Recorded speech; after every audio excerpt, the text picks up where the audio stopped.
Hello guys, and welcome back to Joe's Ventures. And today we're doing part of our Planet Zoo mod spotlights. This will be part 157, so you can see we're really making our way through them all. Where we take a look at some of the wonderful mods people have been making and use them to talk about some of the wonderful biodiversity that we share our world with. So today we've got a very interesting assortment. We've got one mammal, but the rest are all big ungulates, and I know how much you love that. Couple extinct ones, couple of endangered ones. So quite excited to get stuck into this one. So we're going to be starting off with a Lorby mod, who has made a really interesting black tree monitor. You can see him swimming around in there. Really interesting black tree monitor. Let's see if you can find one on the land here. She's having a sleep. So they're called the black tree monitor, or Barbari's monitor, because its scientific name is Varanus barbari. These guys are species of aranid lizards, so related things like Komodo dragons, parentes, the tree monitors, the Varanus monitor lizard types. And they were first described by Dorey in 1874, and then was considered a subspecies of the emerald tree monitor. But then it was reviewed because there's a lot of taxonomy questions with these guys. It was reviewed and then put as its own species, and some argue that it might be still a subspecies, but at the moment, for the most part, it's considered a different species.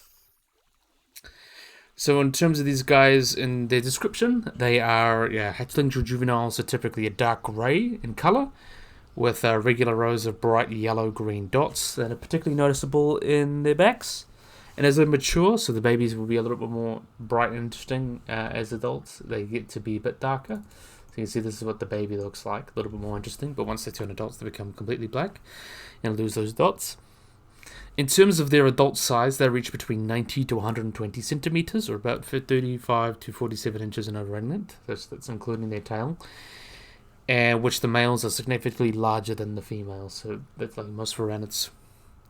The black tree monitor, in general, they're quite well adapted. I don't know what you're doing there. These guys are quite well adapted for living in trees, as their tails are particularly long. That cover about 2/3 of the length of their body, and they can use it like a monkey's tail or a prehensile porcupine tail. They're able to use it to hold onto things and, be able to climb, use it as a fifth limb.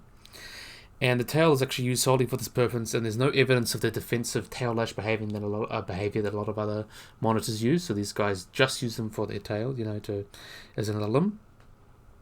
And like other tree monitors, they have some of the longest and most slender forelimbs of all monitors, with extended digits to allow them to climb around and, things as well. Also with a piece of soles, that allow them to as well maintain grip in the trees and to catch prey. Another thing as well, that they've unusually long teeth for a monitor, and they use it to hold prey as they catch it in the canopy, so they need to hold on to it, otherwise it drops to the ground, and that's obviously going to the ground risks predators, but also lose your meal. That's energy you could have used. In the wild, the black tree monitor is actually reported to be high-strung and nervous. It'll flee when threatened, and will bite, defecate, or scratch if you try to grab it and pick it up in the wild. So be careful. So in terms of their geographical range and habitat, they're typically found in the native to Aru Islands in Indonesia, and locally known as the Wawayaro, let me say that, and mainly inhabits humid forests and mangrove swamps, being, as I mentioned as well, highly arboreal, which makes complete sense for a tree reptile. You can see this is based on the Asian water monitor, so it's going to swim around a lot. Those are really, really cool though. So in terms of their feeding habits, these guys are primarily insectivores, meaning mostly insects, but they will also eat smaller lizards, small mammals like shrews, scorpions, eggs, and nestlings of birds. And like other members of the species complex, they have been observed eating plants, even though the gut contents of wild monitors were not recorded to taste plant matter, but they have been seen eating plants. They might do it very occasionally. In captivity, usually hatched members of the species often refuse food for more than 2 weeks, although force feeding may be recommended until they begin feeding themselves. And like other monitor lizards, they are quite intelligent, and like other species, they demonstrate complex solving abilities, fine motor skills, and skilled forelimb movements when hunting prey. And when they cannot reach their prey in tight crevices, they'll insist to extract prey from reaching it with a forelimb and hooking onto it with claws, which does it to, explore a wider range of niches. So it's actually really, really smart predator, like most monitor lizards are. But in terms of predators, it can be hunted by larger lizards and as well as foxes, which are introduced to where it's native to, and is also hunted by humans. But with the human threat by hunting has gone down, but humans have still a threat to these guys. Not much is known about their reproduction. Some reports on the species of this complex, they think that they lay eggs in arboreal termite nests, and the surfaces of nature need to be relatively dry despite the quite high humidity. But there is a bit of breeding in captivity. So breeding has had mixed success in captivity. Common problem is that death embryos will, shortly prior to hatching. Some of this leads to be substrate humidity being too high for at least the last third of the incubation, all sorts of deficiencies in minerals and vitamins, or an induced gestation period due to lack of suitable sites for laying, causing thickened in shells, So they might be a little bit longer inside their mother than get thicker shells, and that makes it harder for the baby to come out. To the 30 speeds, I said that the latter is likely not to be the case, as eggshells were not particularly thick compared to the successfully hatched ones. So dead embryos may not have begun to attempt to perforate the shell. Incubation with drier substrates and even suspended in without substrate might prove to be better alternatives to replicate those conditions of the nests that they live in. In terms of breeding, courtship, I wanted to have a look at the baby, but of course, the game has other plans. In terms of courtship, that involves a larger male aggressively chasing the smaller female. And copulation might occur while suspended off the ground, and it can last for 2 hours. Then the eggs are buried in a deep damp substrate, and then after the hatching, the food may, as I mentioned, in weeks, so may then feed them. In one study, there was actually the 3 eggs were incubated in moisturized vermiculite, and incubator humidity was set to 85%, and the relative humidity was 95%. Incubator temperature was 30 degrees, and the substrate temperature was about 30 degrees. By 161 days, all 3 embryos had fully developed, although only one survived, and the other was forcibly hatched and taken out of its egg. And his yolk was still intact. And there's been cooked purees that have been force fed for young babies that aren't feeding. That's 25% egg, 50% insect, 25% banana, and some supplements. But yeah, that's way to help baby, little baby black tree monitors to start off life. In terms of conservation, though, they are considered data deficient because there's not much information about their populations, things like that. Deforestation is a big issue for these guys, along with encroachment of farmland, and the international pet trade has been another issue because since we haven't quite figured out their, wild, their breeding, they're still getting collected from the wild. So that's something that we don't want to do too often because they are cuties. Love these little guys. Yeah, that was done by Lorby. Lorby always does a wonderful job. So next up, we've got another little remaster. Well, not really a remaster, but something cool that I wanted to show off because it shows off a little bit of new technology. We have got the Aodad, or the Barbary sheep. This is a great case mod. I'm not actually going to cover it much, but I wanted to show off the male so you can see a look at that beautiful mane. Now it actually flows in the wind, so it's and actually moves, so there's lots of hair physics going on behind the scenes. One of those new cool techie things coming out, and you can see it's been dialed down, so it's really fits the movement quite well. But as I mentioned, these guys are Barbary sheep, also known as Aodad. They are a species of goat, or caprine, native to the Rocky Mountains of North Africa. And while they're the only species in the genus, there's been 6 subspecies described, whether how many true or not is to know. They're actually rare in its native North African range, but have been introduced to North America, Southern Europe, and elsewhere, which is quite interesting. In terms of its size, Barbary sheep tend to stand between 75 to 110 centimeters, or about 2.6 to 3.7 feet tall at the shoulder, and length about 1.5 meters, or about 5 feet long, and weigh between 30 to 145 kilograms, or between 66 to 320 pounds. You can see they're like a sandy brown, darkening with age, with slightly light underbelly and a little bit darker at the top, as you can see, a little bit of counter shading there. Some shaggy hair appears on the throat, as you can see on the male. It extends down the chest of males, they have the shaggy mane, which is really quite, shown off quite well with this, new fur technology. Looks really awesome. Their horns are also a triangular cross-section, which is quite interesting, and they curve outwards, backwards, and inwards, so it kind of comes a really interesting loop there. And they can extend up to 76 centimeters, or about 30 inches in length, with these horns actually being fairly smooth, with slight wrinkles evident as the animal matures around the bases, so that's where they get more wrinkles as they get bigger. We'll have a look at the female. So native range, as I mentioned, they have been found in North Africa and they live around the Sahara Desert. Countries that they may have been found in includes like Algeria, Chad, Egypt, Mali, Morocco, Niger, and Western Sahara. Western Nile they could be found in Sudan, but populations in their native range have decreased, believed to be because of habitat destruction, encroachment, and hunting and things like that. But introduced populations, there are some in the southeast end of Spain, and southwestern United States. They've been both introduced there, for people for hunting, and they have been introduced to some areas like the La Palma and the Canary Islands, where they've been seen as a threat, and they had been eradicated there as well. So there's a little bit of an invasive species in some places, and they have believed to be they have not been recorded in Australia, but they are considered a pest species in Australia. So in Queensland, so that you'd be like, okay, we don't want this guy around. So in terms of habitats, these guys are found in quite arid mountainy areas. They like to graze and browse on grasses, bushes, and lichens, and they're able to get all of their metabolic water from food, but if liquid water is available, they will drink and wallow in it. They're also crepuscular, so they typically will come out during early morning and late afternoon and rest during the heat of the day. And they're very agile, and they can jump up to jump over 2 meters or 7 feet. And they're well adapted for their habitat, which is typically like very steep, rocky mountains and canyons. They'll often flee at the first sight of danger and then run uphill. And we'll have a look at the cute little babies. Well, why not? Why not? Let's have this cute little guy. No, that's not what we want to look at. One of those days, guys. I'm definitely feeling a little bit tired today, but it's all good. We're going to get this video done. I've got the time, may as well. And they often flee the first sign of danger, typically running uphill.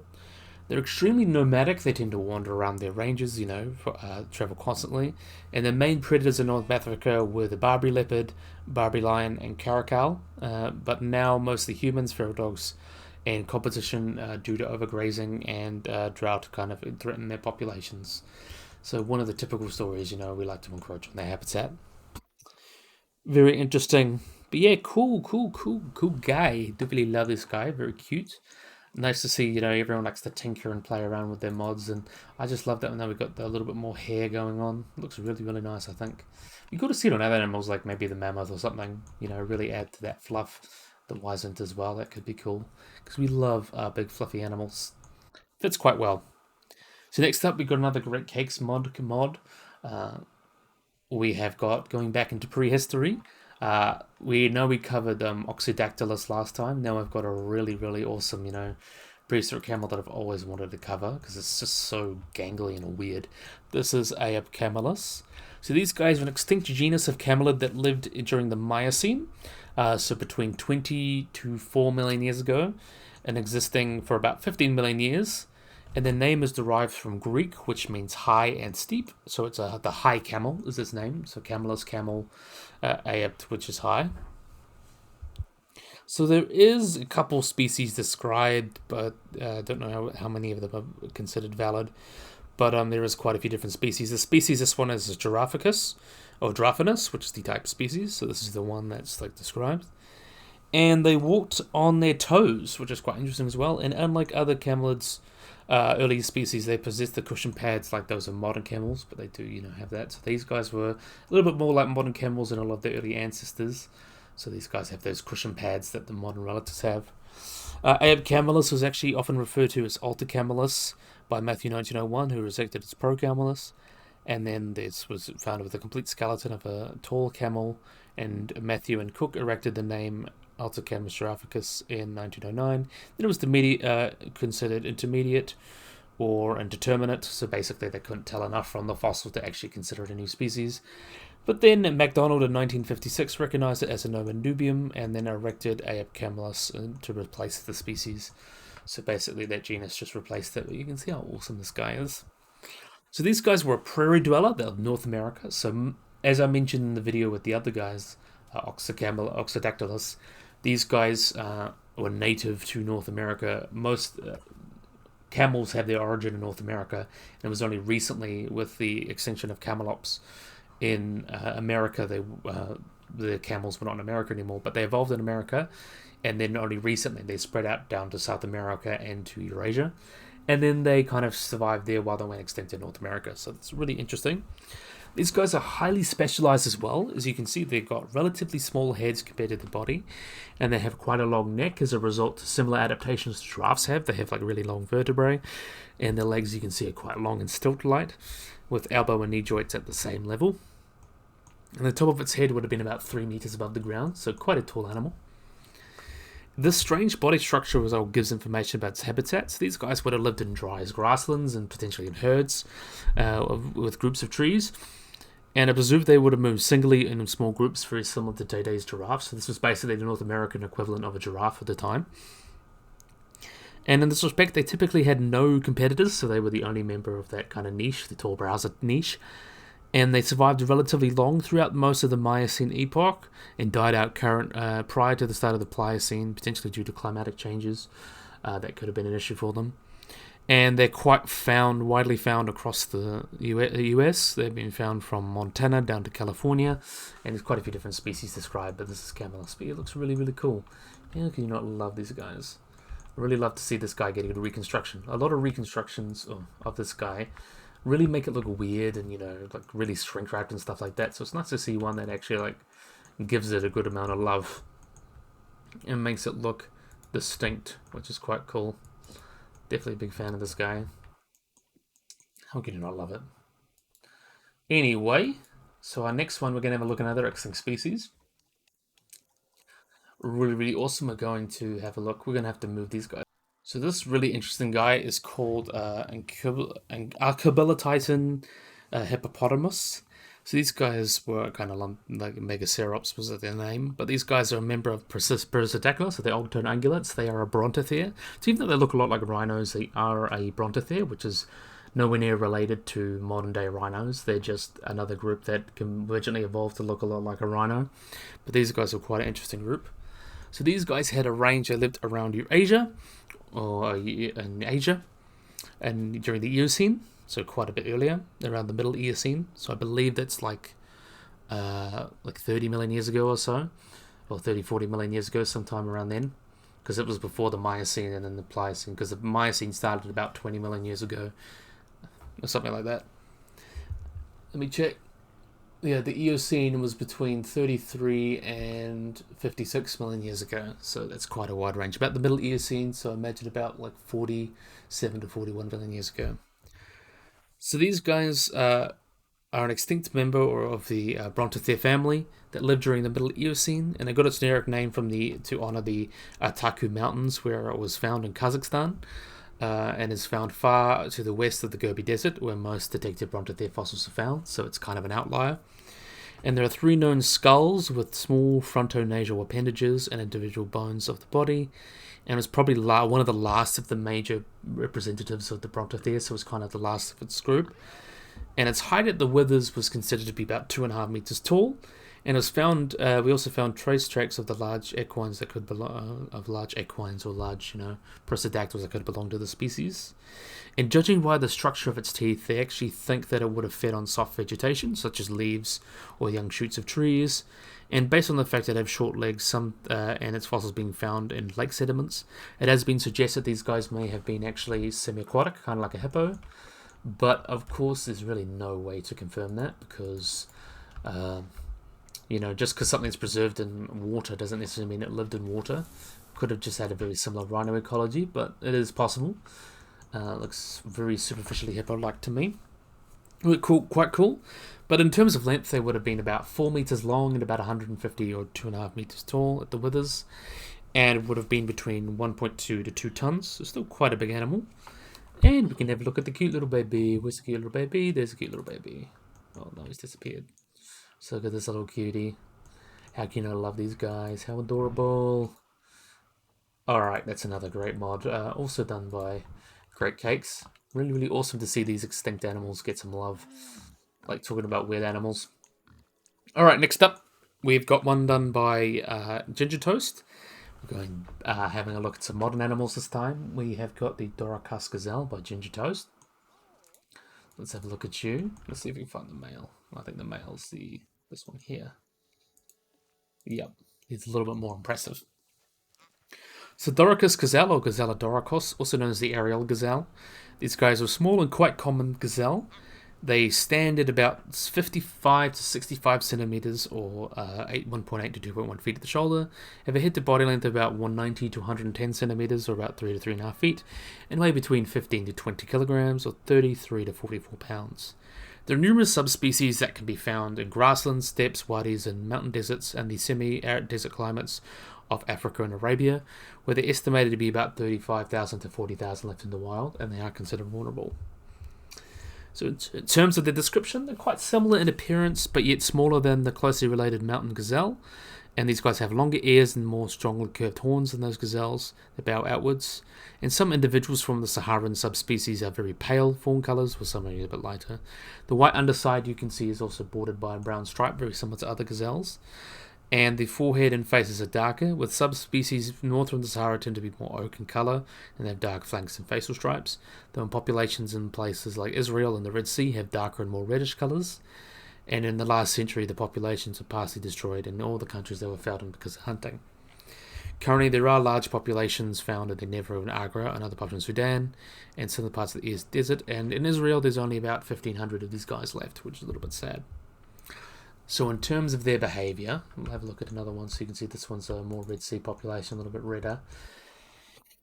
In terms of their behaviour, these guys are highly adapted for life in the desert, and they get most of their water that they drink from the plants, but they cannot go their entire lives without water, despite getting the bulk of their hydration, from the plants that they eat, so they do need to find water occasionally. They still look for water and drink whenever water is unavailable. They're also naturally quite able to withstand quite high temperatures and harsh sunlight, and other than in evenings when it's really hot, they are active mainly between dusk and dawn, or dusk to dawn. In areas that face human predation, they tend to only come out at night to minimise the risk of getting killed by hunters. These guys will feed on leaves, flowers, and the pods of many acacia species, so like acacia trees, as well as leaves, twigs, fruits of various bushes, as well as leaves, twigs, and things like that. They occasionally will stand on their hind legs to browse through trees, and after rain they have been observed actually digging out bulbs from the ground.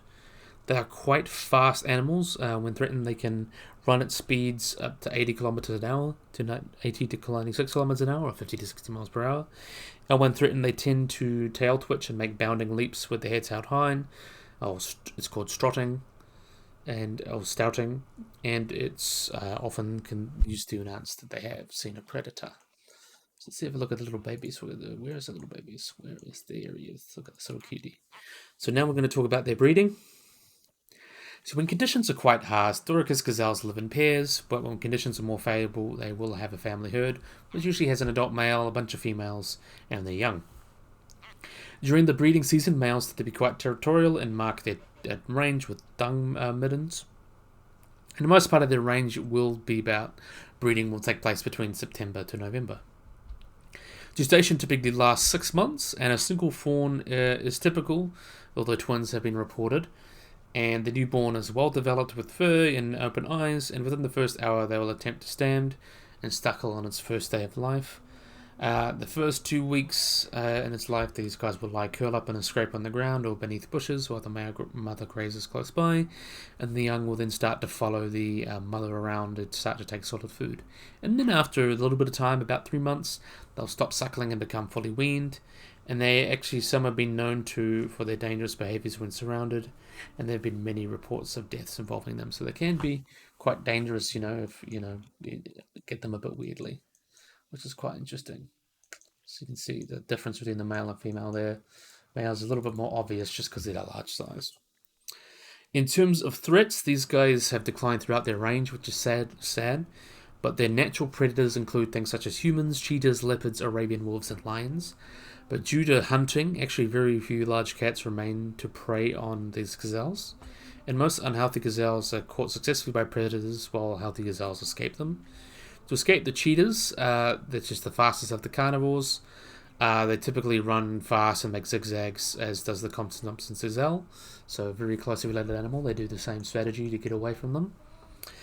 And the juveniles can fall prey to servals and caracals. Though the biggest modern threat to these guys is ever expanding human civilization, which shrinks their habitats and converts it into farmland, and introduce new domestic flocks of sheep and goats that compete with the gazelles for the grassland. And these guys are also part of a trade, so pelts and horns of Dorcas gazelles are traded for decorative and medical purposes, where they're most commonly observed ungulate in the market, despite their protected status under Moroccan law. Given the relatively known numbers of the wild in the country, if locally sourced, this can actually be quite bad for the population, especially the local populations. But luckily around, they are quite spread out, so they're probably doing all right in that respect. But ours can still be very vulnerable, and we obviously don't want them going extinct. So don't encourage that trade, please. Please do not. But yeah, really, really awesome. Definitely do love these guys.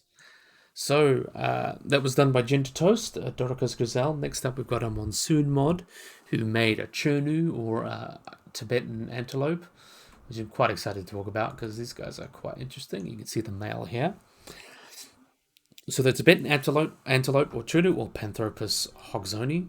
There is a medium-sized bovine native to the Tibetan plateau. And most of the population lives within the Chinese border, but they some scatter around India and Bhutan in high altitude plains, hill plateaus, and mountain valleys. There's to be fewer than 450,000 mature individuals left in the wild. The population is actually thought to be increasing, so they are considered near threatened. During the 1980s and 1990s, they were thought to become endangered because of massing illegal poaching, because they've got extremely soft, light, and warm underfur, which was usually obtained after death, which is interesting. So in terms of their taxonomy, these guys are the sole species in the group Panthropus, which means all antelope. And they are formerly in the tribe Anthropidae, which is now they're actually considered their own group, closely aligned with the goat antelopes and the Zebsomia caprine. However, that is disputed. They're considered monophyletic, though there is a fossil species known from the Pleistocene of Tibet, which was smaller than the living species with a narrow crest, and then there's another fossil genus thought to be related to this guy from the Miocene. In terms of their description, the Tibetan antelope is medium-sized. They get to a shoulder height about 83 centimeters, or about 31.5 inches in males, and 74 centimeters, or 29 inches in females. Males are significantly larger than females and can be readily distinguished by the prison at their horns. But also you can see they've got like this kind of black stripe down the legs and on the legs and the face, which both the females lack. And the coat you can see is pale to reddish brown with a whitish belly, and is particularly thick and woolly. So we'll have a look at the male. He's sleeping at the moment, but we'll have a look at the female. So you can see the contrast here. This is what the female looks like. Their face is almost always black in colour, with prominent nasal swellings and the pale colour in males, but females are typically much more pale. In general, the coloration of the male becomes quite more intensive in rut, and the coat becomes much paler, almost white, in contrast to the darker patterns on their legs. The males as well, they do have quite a curved, long curved horns that typically measure between 54 to 60 centimeters, or about 21 to 24 inches in length. And these horns are slender with ring-line ridges at the lower portions and then smooth pointed tips. And all these horns are typically uniform in length. There is some variation on their exact size, and the distance of the tips can be quite variable, ranging from about 19 to 46 centimeters to about 7.5 to 18 inches.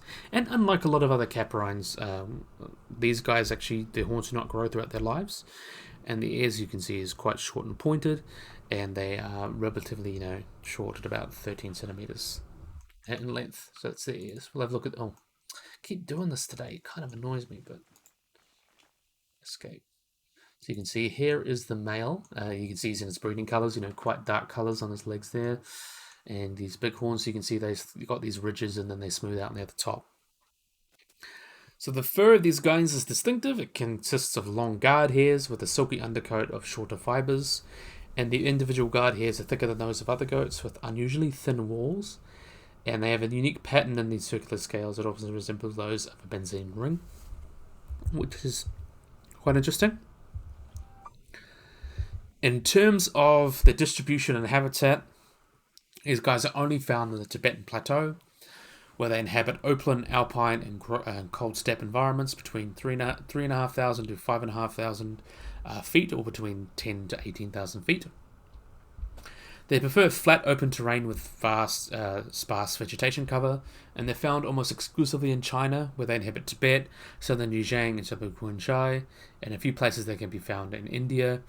And their also westernmost population is in the Dezhang Plains, which can be found at altitude up to 5,500 meters.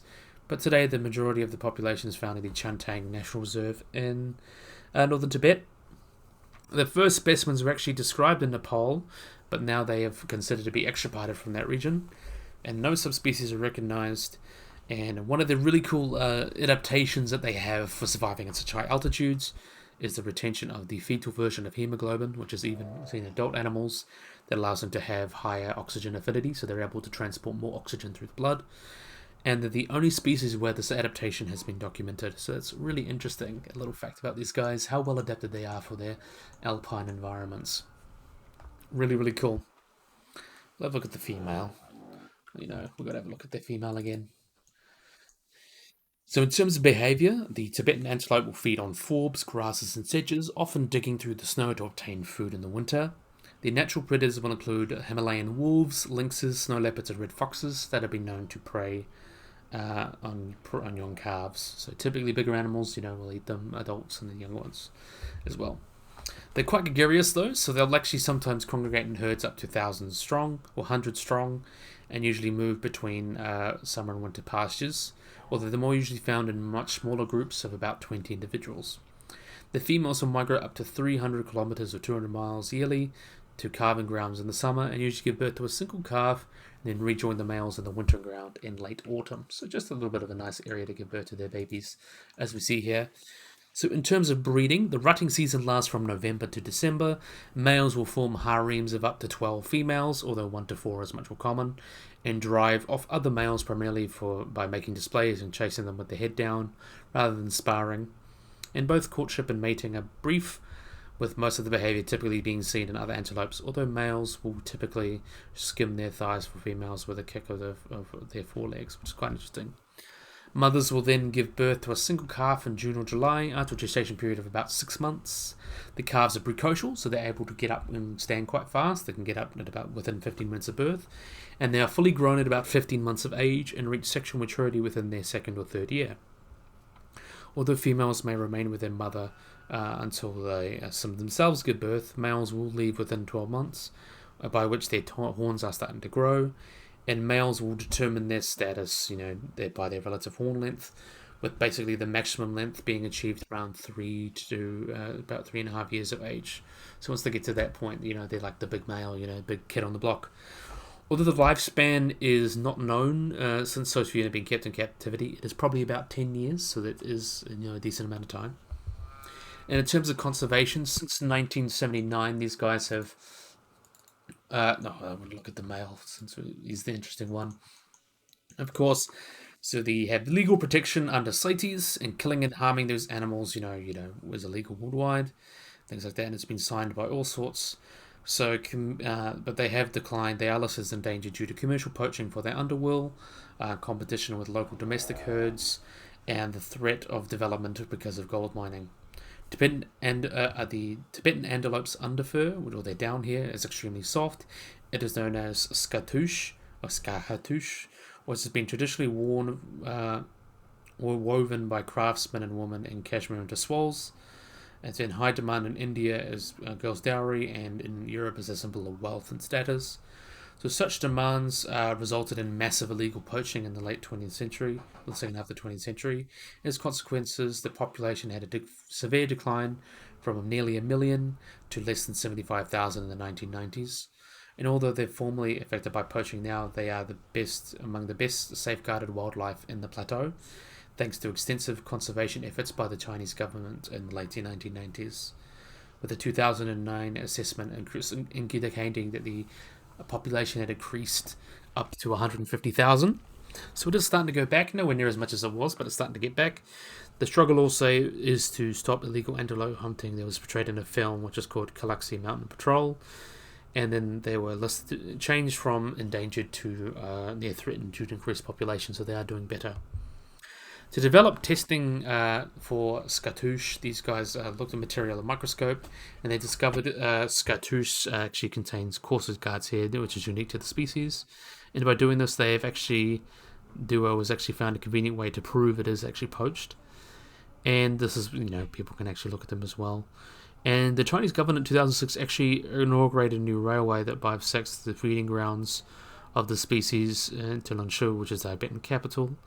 And in order to avoid harm to the animals, 33 special animal migration passages had been built beneath the railway. However, the railway would bring more people, which includes poachers, and that brings them closer to their habitat. And then in the 22nd of February 2008, the Wall Street Journal actually reported that the China's state-run news agency Xinhua actually issued a public apology for putting a doctored photo of a Tibetan antelope near the Quincho Tibet Railway, where this person was identified. The author of the work had been reportedly camped at the Tibetan Plateau since March 2007 and produced as part of a series for the Darking Evening News to raise awareness for this animal, and under the contract provided issues to Xinghu, and since resigned from then. And then, talk dramas, they're given fake photographs with the antelopes getting used to the railway. So they are, avoiding getting hit by trains, which is quite good. And they are still listed in some places endangered, but luckily they still have a lot of those good protections that they need. Yeah, really, really awesome. Monsoon always does a wonderful job. And one cool little fact about these guys as well, they do have like a blue tongue, which are really awesome. That I hope that they put that in their game. It's kind of hard to see with the tongue, but the main Monsoon, they would have 100% put those little details in. Looks really, really awesome. Definitely a big fan. So last but certainly not least, I'm going to have to take all these guys out. We've got the Sumatran elephant done by Great Cakes Mods. How can you not love Great Cakes Mods? So let's get everyone out of here. I don't know what's up with everyone getting stuck in the water recently, but it is what it is. So here is the Sumatran elephant. So Elephas maximus sumatranus. So these guys are one of the 3 recognized subspecies of the Asian elephant. So as I mentioned, there's kind of the Indian elephant, or the mainland elephant, the Sri Lankan elephant, and the Sumatran elephant. There's also like the Javan elephant, but we don't really know much about that. And Sri Lankan is pretty much the same genetically as a mainland elephant. But yeah, it kind of, you know what it is. It's really interesting. So there's one of the 3 recognized subspecies, and is native to one of these. There's also the Bornean elephant that's kind of considered a subspecies, but not really. I don't think we have that yet, but that would be a cool animal to have, the Bornean pygmy elephant. But that's not really actually described as subspecies yet, technically. But they're quite distinct. Anyway, I digress. So these guys are native to Sumatra, as you could have guessed. And in 2011, it was upgraded from endangered to critically endangered, as its population has declined at least 80% over the past 3 generations, estimated to be about 75 years. And that is because of habitat loss, degradation and fragmentation, and poaching. So over 69% of the total elephant habitat has been lost within the last 25 years, and much of that remaining cover is in blocks more than 250 square kilometers, which is too small to contain viable elephant populations. So in terms of characteristics, very similar to other Asian elephants. They're smaller than African elephants, with their backs being the highest point in the body, ears that are much more rounded and smaller than African elephants, and females typically are smaller than males and have no tusks.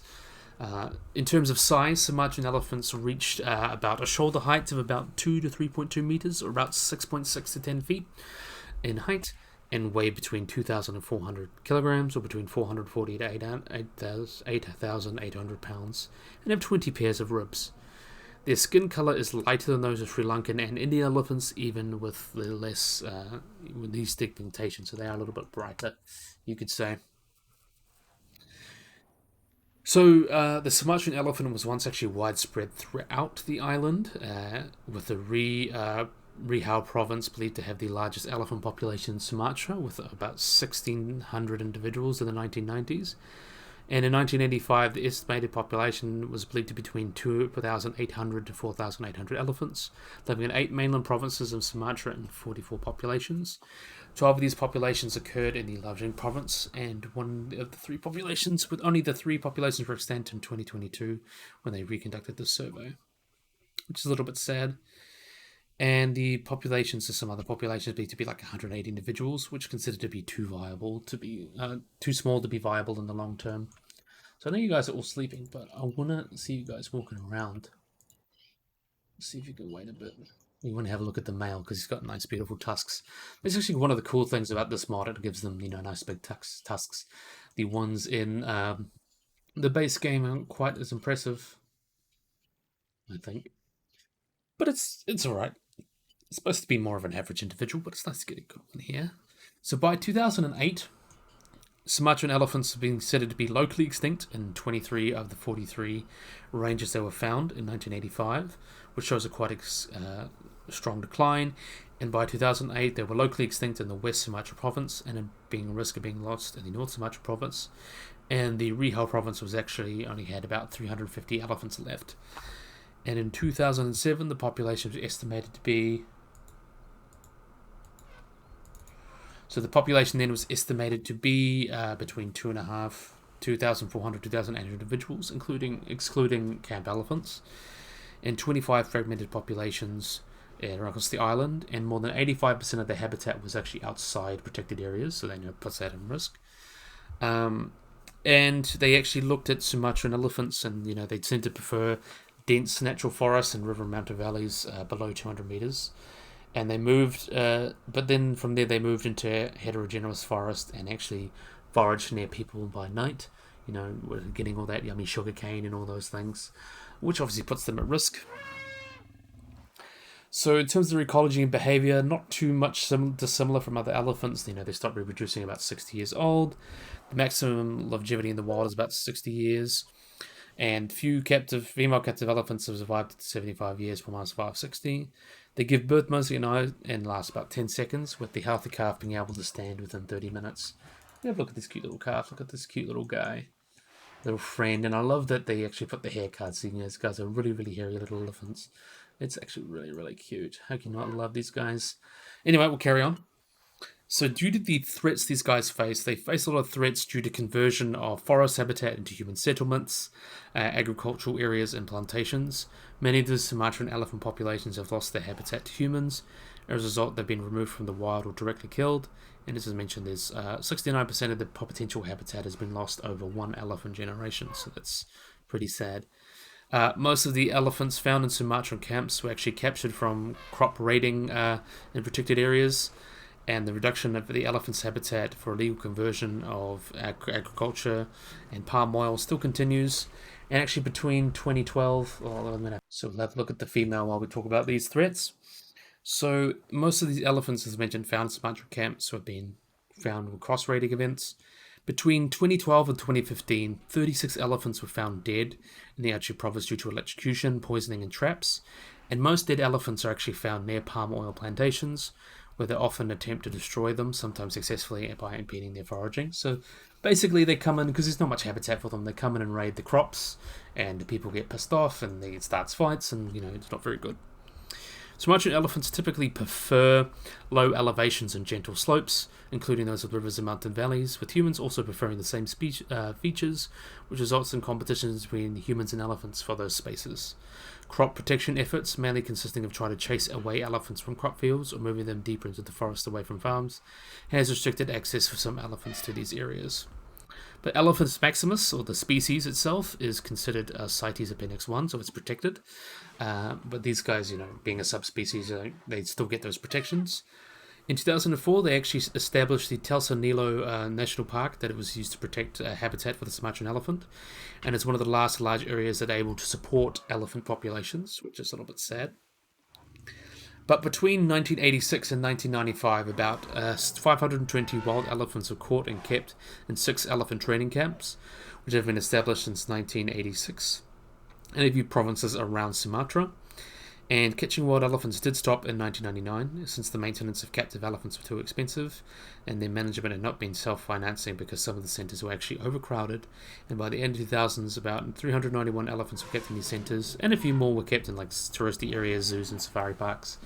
So there are some around, in captivity, but we want them more in the wild, and they are sadly critically endangered, even more than the Indian and Sri Lankan elephants. And the Bornean elephants are really, that actually would be a really cool mod. I'd love to see the Bornean elephants in this game. They're even smaller than these guys, so that would be awesome. But yeah, really, really cute. I love that we got, the hair, especially on the baby, because baby Indian elephants are quite hairy, and it was nice to see that represented here. Also, you can see a little bit of hair on the elephants here, which is really, really cool. Really adds to like the texture a lot.